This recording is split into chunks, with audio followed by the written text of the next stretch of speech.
Paris 18, porte de la Chapelle.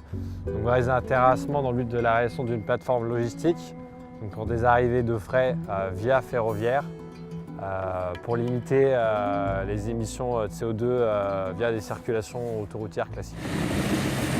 On a du voile projeté, donc là qui est en cours de réalisation. Donc on a une première passe, deuxième passe, troisième passe. Ensuite on a un voile banché.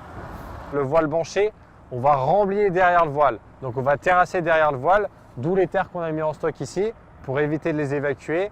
Et ensuite qu'on va remblayer derrière le voile. Donc nous, notre rôle sur le chantier, c'est de gérer les évacuations. Donc c'est un travail complexe qui doit prendre en compte toutes les phases du chantier, c'est-à-dire les phases de pieux, les phases de réalisation des voiles.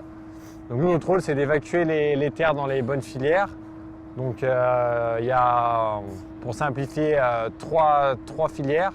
Donc on a les terres inertes, classe 3, les terres sulfatées, classe 3+, et on a aussi des terres de classe 2, donc terres de polluées, qui vont être évacuées dans des centres, qui vont être dépolluées et ensuite remis en circuit. On travaille avec TIDL, donc l'entreprise qui réalise les voiles, et on travaille avec Daquin, l'entreprise qui réalise les pieux.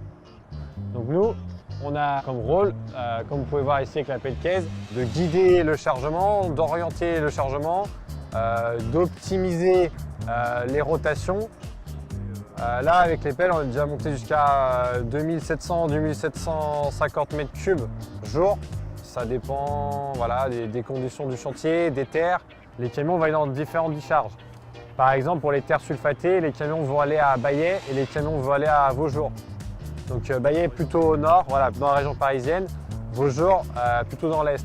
Quand c'est des terres polluées, classe 2, ils vont aller vers le Grand, dans l'Essonne, donc plutôt au sud. Donc ça veut dire plutôt 3 rotations dans la journée. Quand c'est des terres sulfatées, on a 4 rotations. Quand c'est des terres inertes, on a des camions qui tournent en rotation, plus des camions qui viennent s'ajouter en transport plus des charges.